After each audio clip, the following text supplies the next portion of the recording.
आ चुकी है, तो हम अपनी इस वीडियो में आज इसके बारे में फुल डिस्कशन करेंगे। मीन्स काफ़ी स्टूडेंट को प्रॉब्लम आ रही है कि सब्जेक्ट कॉम्बिनेशन हमारा क्या क्या बनेगा, क्या क्या रिक्वायरमेंट है इसकी। सबसे मेन प्रॉब्लम तो आपकी सब्जेक्ट कॉम्बिनेशन की ही आती है, बाकी न्यूज़ तो आप लोगों को मिल ही जाती है। तो आज अपनी इस वीडियो में हम फुल डिस्कशन करेंगे। अगर सेशन अच्छा लगे तो प्लीज़ इसको लाइक शेयर सब्सक्राइब करना ना भूलना। Hello everyone, this is Rashi. Welcome back to my YouTube channel. I hope you are all fit and fine. तो जैसे कि आप सभी को पता है कि एनवीएस की वैकेंसी आ चुकी है हमारी। एनवीएस की वैकेंसी आई है तो अब पता चलेगा कि हमें कि भाई कितनी इसमें वैकेंसी आई है, क्या क्या रिक्वायरमेंट है, कितनी इसमें एज मांग रहे हैं। तो फुल डिस्कस करते हैं हम अपनी इस वीडियो में। तो देखना क्या है, अगर हम इसमें बात करते हैं सबसे पहले मेन जो चीज है वो होती है हमारी मार्किंग की, कि इसमें जो मार्किंग होगी वो कैसी होगी, आपकी नेगेटिव मार्किंग होगी। कैसी होगी? Negative marking. और नेगेटिव मार्किंग कितने नंबर की होगी इसमें? हमारी 0.25, मतलब कि 1/4 पार्ट की इसमें क्या रहेगी, हर एक पे क्या रहेगी, नेगेटिव मार्किंग। फिर उसके बाद आता है कि ये पेपर कितने घंटे का होगा। पेपर जो रहेगा इसमें कितने का होगा, हमारा 3 घंटे का पेपर होगा। ओके। रिटन एग्जाम होगा। रिटर्न क्या होगी, हमारा एग्जाम होगा। फिर साथ में जो भी अभी आपके क्वालिफाई अगर हो जाता है तो इंटरव्यू वगैरह जो भी है आपका, ये किस मोड पे होता है? आपका सीबीटी मोड पे होता है, कंप्यूटर बेस पे होता है हमारा ये सारा जो खेल होता है इसका, एनवीएस का। जो आप सभी को पता है कि जो एनवीएस होती है वो हमारे किसके अंदर आती है? सेंट्रल बोर्ड के अंदर आती है। किसके अंदर आती है? हमारे सेंट्रल बोर्ड के अंदर आती है। अब इसका जो फॉर्म निकला है वो फॉर्म कब से निकला? आपका 2 जुलाई से लेके आपका जैसे 22 जुलाई तक आपकी क्या रहेगी, इसकी फॉर्म फिल करने की डेट रहेगी। यहाँ तक बात क्लियर होगी। अब बात करते हैं इसकी एज की। एक एक चीज हम डिस्कस करते हुए चलेंगे इसमें।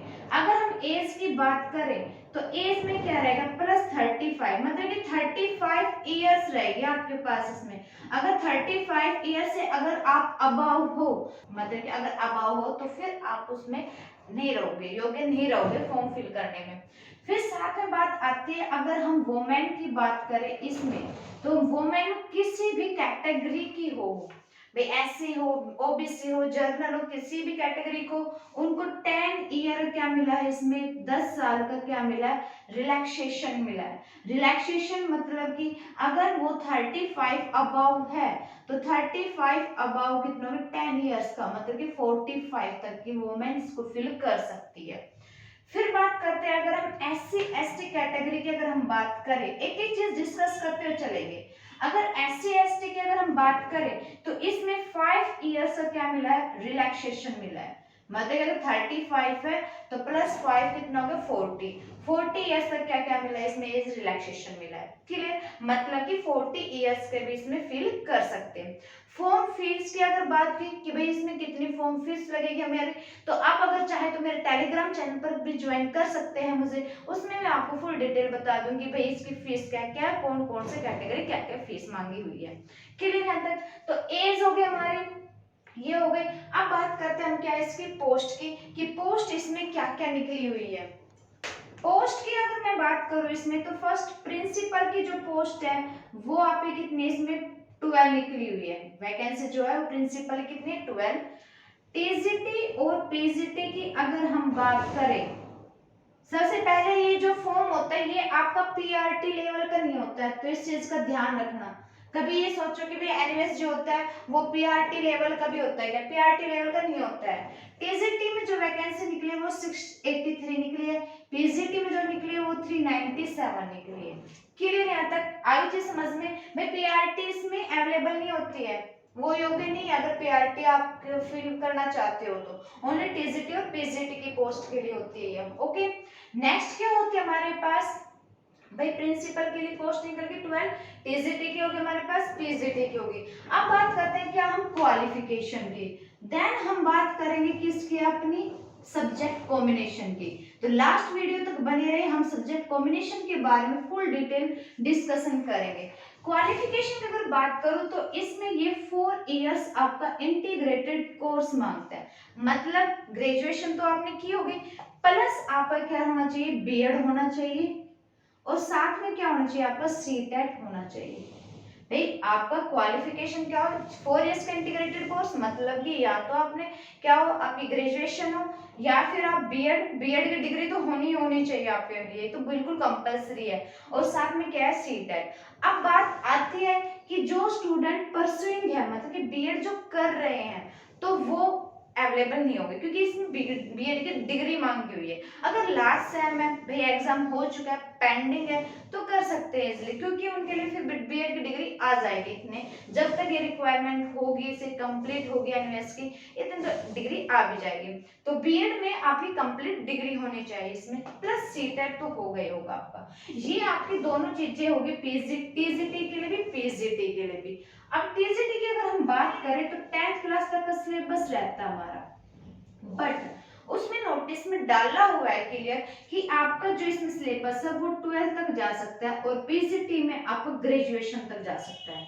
पीजीटी में कहां तक जा सकता है, आपका ग्रेजुएशन तक जा सकता है, क्योंकि थोड़ा सा ये हाई लेवल का कर दिया है, मतलब जो आपका सब्जेक्ट है। अब यहाँ तक की बात हो चुकी है, मुझे नहीं लगता यहाँ पे कोई डाउट हुई क्वालिफिकेशन से रिलेटेड या आपकी जो भी पोस्ट वगैरह है इनसे रिलेटेड कोई भी आपको डाउट रहा होगा। अब बात करते हैं सब्जेक्ट कॉम्बिनेशन की। तो सबसे मेन जो पार्ट है वो हमारा सब्जेक्ट कॉम्बिनेशन। सब्जेक्ट कॉम्बिनेशन अगर मैं बात करूं, बाय चांस अगर कोई स्टूडेंट आपका मैथ से है, कोई स्टूडेंट क्या है, मैथ से है, तो मैथ वाले स्टूडेंट के लिए एक चीज कर दी गई है, ये मत सोचना कि हम मैथ से हैं तो हमें ओनली मैथ ही पढ़ना होगा, ऐसा कुछ नहीं है। अगर आप मैथ के स्टूडेंट हैं, अगर ये सोच रहे हैं कि हमें मैथ ही पढ़ना है, तो ऐसा कुछ नहीं है। इसमें जो इंक्लूड किया गया है वो फिजिक्स को इंक्लूड कर दिया गया है। किसको इंक्लूड किया गया है, फिजिक्स को इंक्लूड किया गया है। अब क्या क्या इसका सिलेबस है, फिजिक्स में क्या क्या चीजें आएंगी, मैथ में क्या क्या चीजें आएंगी, वो अभी तक पब्लिश नहीं हुए, तो उनकी जैसे नोटिस आएगा तो मैं आपको इन्फॉर्म करती भी रहूंगी। तो फिजिक्स हो गया, साथ में इसमें बोला हुआ है कि भाई आपके पास जैसे कंप्यूटर साइंस हो गया आपका, या आपको कोई इलेक्ट्रॉनिक का हो गया आपका, केमिस्ट्री हो गया आपके पास, तो समथिंग ये भी आपके पास सब्जेक्ट हो सकता है। अगर कोई स्टूडेंट साइंस से है, अगर कोई स्टूडेंट साइंस से है, तो उसमें उसके साथ जो सब्जेक्ट कॉम्बिनेशन बनेगा वो या तो बनेगा हमारा किसका, जियोलॉजी का, बायोलॉजी का, और साथ में किसका बनेगा, हमारा केमिस्ट्री का। क्लियर यहाँ तक? जो साइंस स्टूडेंट है उनका बनेगा हमारा इस तरह से। ओके, अगर कोई आर्ट से है, बोले भाई हम हिस्ट्री से करेंगे, अगर वो हिस्ट्री है, उसने हिस्ट्री की हुई है, तो हिस्ट्री रहेगी, पॉलिटिकल साइंस रहेगी, और क्या रहेगी आपकी ज्योग्राफी रहेगी। अगर ज्योग्राफी आप लेते हो तो कॉम्बिनेशन बना हुआ अपना हिस्ट्री या पॉलिटिकल का, हिस्ट्री है तो आप जो हिस्ट्री है तो ज्योग्राफी या पॉलिटी, ठीक है, इनमें से कॉम्बिनेशन बन जाएगा आपका। हिंदी और इंग्लिश तो आपकी रहती है, मेन चीज जो है आपकी हिंदी और इंग्लिश लैंग्वेज। अब मोड कौन सा चूज करना भाई, आपने इंग्लिश मीडियम या हिंदी मीडियम, तो वो आपके ऊपर डिपेंड करता है कि आप किसके लिए भी अवेलेबल हो। भाई आप हिंदी में इजिली क्वेश्चन पेपर अटेम्प्ट कर सकते हो या इंग्लिश में पेपर अटेम्प्ट कर सकते हो, उस चीज में कोई रीजन नहीं रहेगा ना, अगर आपको कोई प्रॉब्लम रहेगी। क्योंकि काफी स्टूडेंट को ये रहता है कि भाई वो इंग्लिश में पढ़ तो लेते हैं, लेकिन जब क्वेश्चन पेपर अटेम्प्ट करते हैं तो उन्हें कहीं ना कहीं हिंदी की भी जरूरत पड़ती है। तो बाइलैंग्वेज पेपर आता है, इसमें घबराने वाली कोई बात नहीं है कि भाई हमें हिंदी करें या इंग्लिश करें, तो इस चीज में कोई घबराना नहीं है। उसके बाद बात करते हैं इसमें अब क्या क्या सब्जेक्ट आएंगे, कितने नंबर का पेपर रहेगा। पेपर की अगर हम बात करें तो जो हमारा टीजीटी जो लेवल का पेपर होता है या पीजीटी का, दोनों का जो पेपर होता है वो 150 मार्क्स का होता है। कितने नंबर का होता है, 150 मार्क्स का। मेन चीज इसमें जब लैंग्वेज बेस्ड का जो क्वेश्चन पेपर होगा, 2 पेपर होंगे इसमें, एक पेपर आपका क्वालिफाइंग रहेगा, अगर वो पेपर आपको क्वालिफाई हो गया तो आपका नेक्स्ट जो पेपर रहेगा वो चेक होगा। अगर फर्स्ट पेपर आपका क्वालिफाई नहीं हुआ लैंग्वेज बेस्ड, मतलब कि भाई हिंदी हो गया आपके पास, इंग्लिश होगी या कोई भी रीजनल लैंग्वेज हो गई, ये तीनों जो रहेंगे वो हमारा 10-10 नंबर का आएगा, टोटल नंबर कितने आएगा, वो 30 मार्क्स का रहेगा आपका। अगर आप ये एग्जाम क्लियर कर लेते हो तो आप नेक्स्ट क्या करोगे, नेक्स्ट पेपर आपका चेक होगा, नहीं तो नेक्स्ट पेपर आपका चेक नहीं होगा। ये 40% आपकी रिक्वायरमेंट मांगता है। ये नहीं है कि हिंदी में आपने 10 ले लिए, इंग्लिश में आपने ले लिए 4 और रीजनल लैंग्वेज में ले लिया आपने 5, ऐसा नहीं है। तीनों जो पेपर है उसको आपने क्वालिफाई करना पड़ेगा। अगर एक पेपर में 1 नंबर आ गया तो अब क्वालिफाई नहीं माना जाएगा। तीनों पेपर में ही क्वालिफाई होना जरूरी, मतलब तीनों सब्जेक्ट में, पेपर नहीं मतलब तीनों सब्जेक्ट में क्वालिफाई होना जरूरी है आपका। ठीक है, यहाँ तक की बात होगी। अब इसके साथ क्या क्या और सब्जेक्ट हमारे आएंगे, तो पहले तो हमारे क्या आएगा, हमारे पास जनरल अवेयरनेस हो गया आपका, जो आपके 10-10 नंबर के रहेंगे इसमें हमारे टोटल। भाई ओनली जो आपका सब्जेक्ट जो रहेगा वो ओनली रहेगा 80 नंबर का।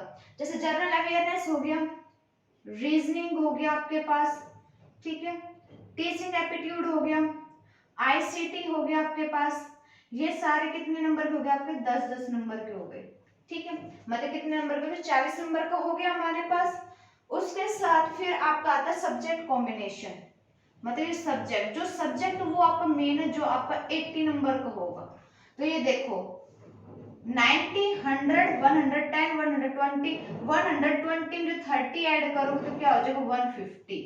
तो आई होप आपको ये चीज समझ में आ गई होगी। जनरल अवेयर्स 10 नंबर की आएगी, रीजनिंग 10 की आएगी। ये ओनली टीजीटी के लिए है, किसके लिए, ओनली टीजीटी के लिए। पीजीटी की हम बात करेंगे अभी, ठीक है।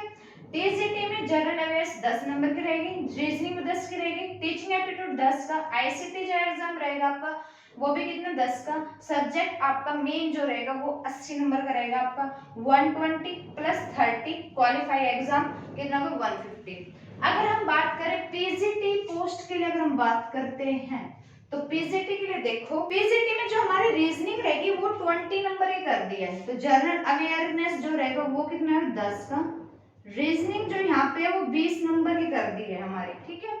टीचिंग एप्टीट्यूड कितना हो गया हमारा 10 नंबर का, आईसीटी भी 10 नंबर की हो जाएगी हमारे पास।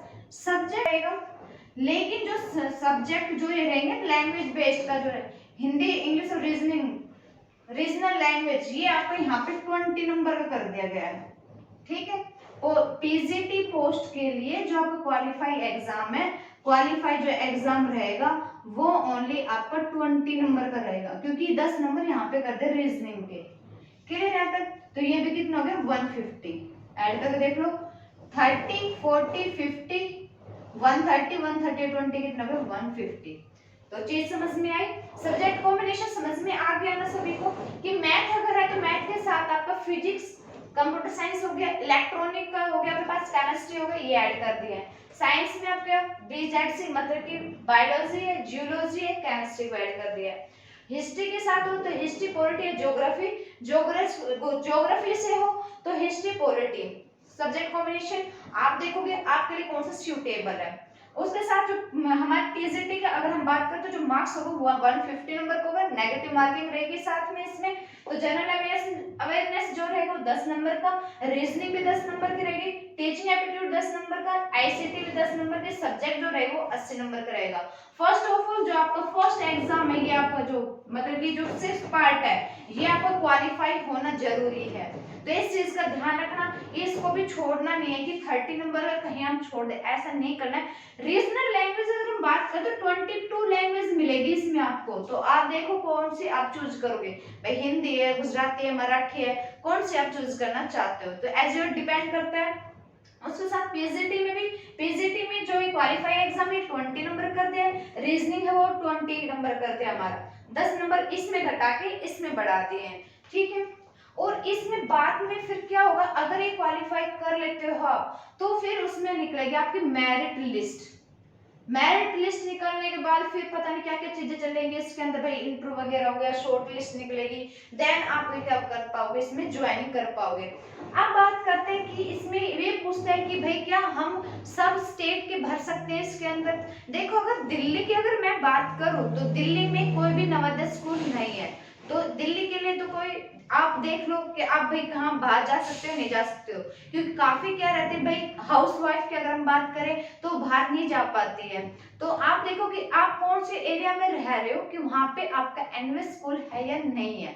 हरियाणा की अगर मैं बात करूं अपने हरियाणा की, तो हरियाणा के बच्चे भी फिल कर सकते हैं, क्योंकि काफी रिक्वायरमेंट आ रही है कि भाई हम हरियाणा से हैं, तो हरियाणा की फिल कर सकते हैं, नहीं कर सकते, आप लोग भी फिल कर सकते हो।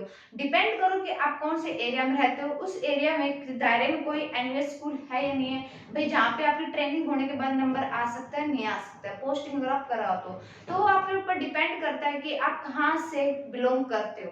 तो आज की छोटी सी इंफॉर्मेशन थी एनवीएस की। अगर सेशन अच्छा लगे तो प्लीज इसको लाइक शेयर सब्सक्राइब करना ना भूलना, साथ साथ बेल आइकन भी प्रेस कर देना। Thank you very much.